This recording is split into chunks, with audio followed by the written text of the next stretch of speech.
Assalamualaikum, welcome back to my YouTube channel Diary Anatufah.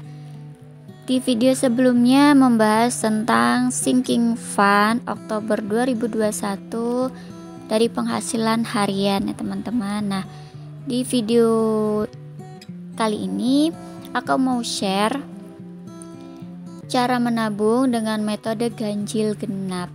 Jadi bukan plat nomor aja ya yang ganjil genap, tapi menabung pun bisa pakai metode ganjil genap. Sebelum ke pembahasan metode menabung dengan metode ganjil genap, maaf belepotan, aku mau sapa teman-teman dulu. Halo mom dan teman-teman semua, gimana kabarnya hari ini? Semoga sehat selalu tanpa kurang suatu apapun. Dan yang sedang sakit, aku doain semoga segera sembuh, bisa beraktivitas seperti biasanya. Dan untuk teman-teman yang baru nemuin channel aku, selamat bergabung. Halo, salam kenal. Mohon dukungannya ya. Setelah nonton durasi 3 menit, bisa bantu klik like, subscribe, dan jangan lupa aktifkan tanda lonceng notifikasinya supaya tidak ketinggalan video-video terbaru dari aku. Dan yang pasti channel aku makin berkembang dan aku makin semangat bikin video-video selanjutnya. Tinggalkan jejak di kolom komentar supaya aku bisa berkunjung ke channel teman-teman semua. Iya teman-teman, aku minta maaf ya kalau aku itu telat berkunjung balik ke channel teman-teman semua karena ada beberapa kendala gitu ya. Mohon dimaklumi, tapi insya Allah segera aku tunaikan kunjungan baliknya. Lanjut kembali ke pembahasan. Menabung adalah menyisihkan sebagian uang untuk kebutuhan tertentu seperti kebutuhan yang mendadak, kebutuhan yang tak terduga ya teman-teman, atau kebutuhan yang nominalnya itu besar jumlahnya. Dan untuk mencapai jumlah yang besar tersebut mungkin bisa jadi untuk menghindari riba misalnya ya, itu kita dengan cara menabung. Pentingnya untuk belajar menabung ya teman-teman, karena membiasakan diri kita itu untuk belajar lebih berhemat gitu ya teman-teman. Karena fungsi menabung itu sebenarnya bukan untuk kaya, tetapi untuk keperluan yang mendesak.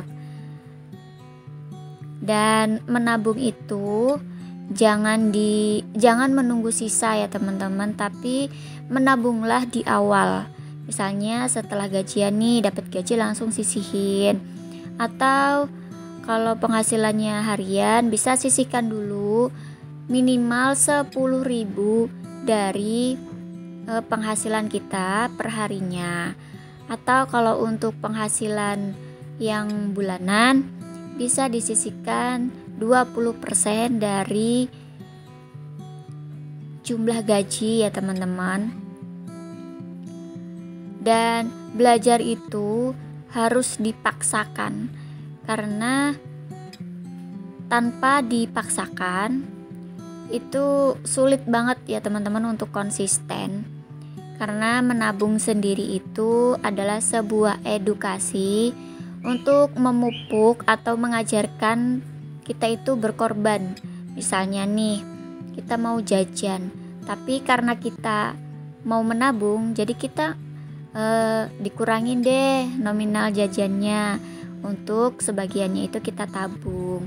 Dan menanamkan ketertiban atau kedisiplinan, juga memperluas pemikiran kita. Misalnya nih, menabung hari ini tidak dipakai hari ini juga ya teman-teman, tapi untuk masa depan. Dan menabung adalah untuk mencapai keinginan-keinginan atau sebuah cita-cita yang tidak bisa kita wujudkan dalam waktu dekat, misalnya sehari atau 2 hari, tapi membutuhkan waktu yang lama.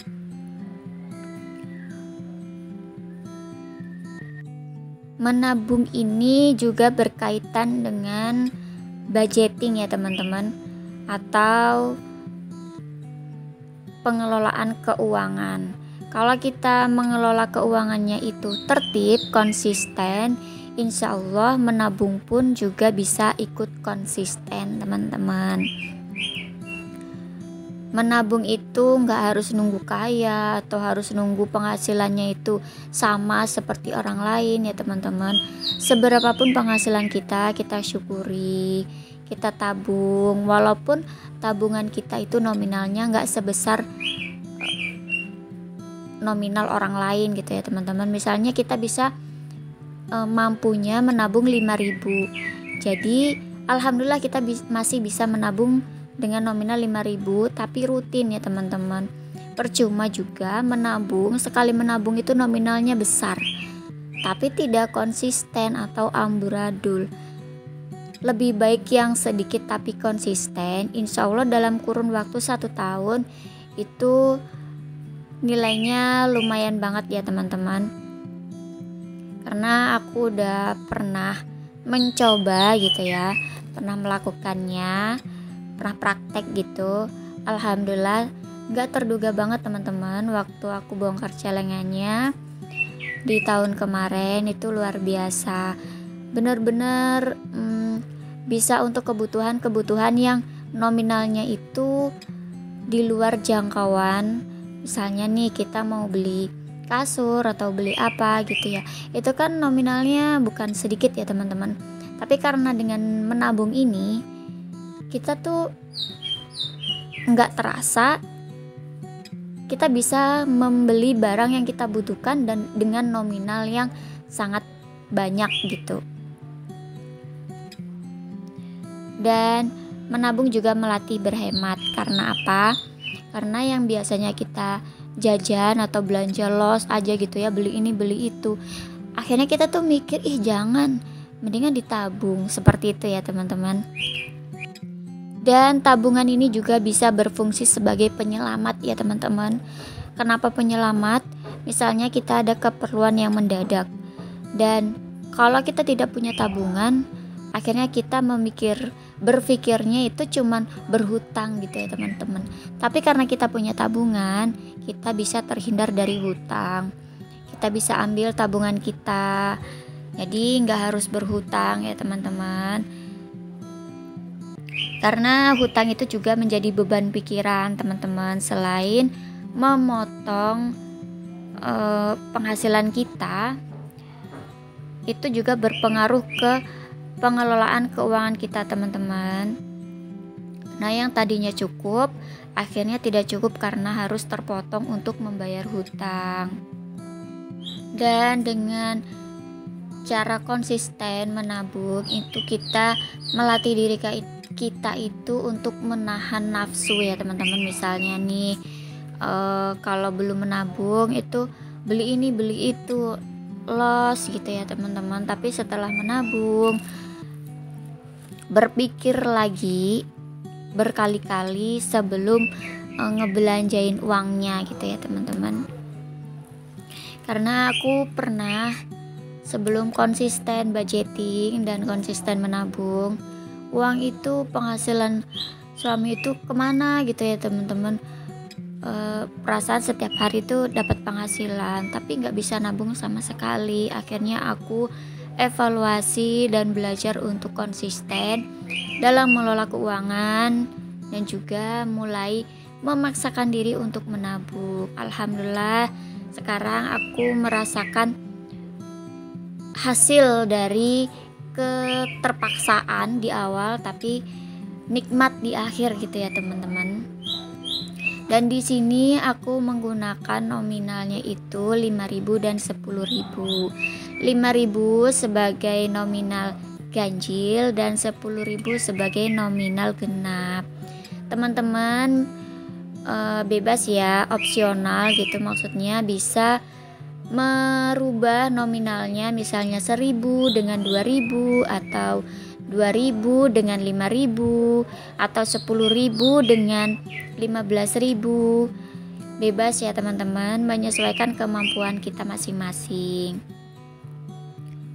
Karena menabung itu bukan perlombaan, melainkan mengajarkan diri kita itu untuk bersikap disiplin, konsisten, dan rajin, walaupun harus dipaksakan di awal. Dan di sini aku nabungnya nggak pakai toples atau pakai celengan ya teman-teman, karena aku nggak ada toples gitu ya, nggak punya toples, nganggur, dan aku juga nggak punya celengan. Tapi aku nabungnya pakai binder transparan ini, dan binder ini aku pakai untuk sinking fund, tapi masih ada ziplock yang slotnya itu sisa gitu ya teman-teman, belum terpakai, jadi aku pakai untuk menabung dengan metode ganjil genap ini. Nah, ini aku menggunakan nominal 5.000, 10.000 untuk nominal ganjil genapnya ya teman-teman. Alhamdulillah di awal November aku bisa menabung dengan metode ganjil genap. Semoga di waktu yang dibutuhkan nanti sudah terkumpul ya teman-teman. Ada juga beberapa tabungan itu untuk pregnant aku, semoga dilancarkan. Nah teman-teman yang mau samaan binder sama ziplocknya, aku tulis linknya di description box ya teman-teman. Ini itu rapi banget, dan keuangan kita itu atau sinking fund kita itu bisa tertata rapi. Begitulah kira-kira caraku menabung dengan metode ganjil genap. Semoga bermanfaat ya teman-teman, dan menginspirasi teman-teman untuk mulai belajar menabung, walaupun dimulai dari nominal yang paling kecil, nggak apa-apa. Insya Allah sedikit demi sedikit lama-lama menjadi bukit ya teman-teman. Mohon maaf jika ada kekurangan atau kesalahan di dalam videonya. Ambil aja sisi positifnya dan buang jauh-jauh sisi negatifnya. Aku ucapin terima kasih untuk teman-teman yang udah klik dan nonton video ini. Semoga kebaikan teman-teman semua dibalas dengan kebaikan yang lebih baik lagi. Dilancarkan rezekinya, halal, berkah, dan melimpah. Insya Allah kita bertemu lagi di video selanjutnya. Akhirul kalam, wassalamualaikum.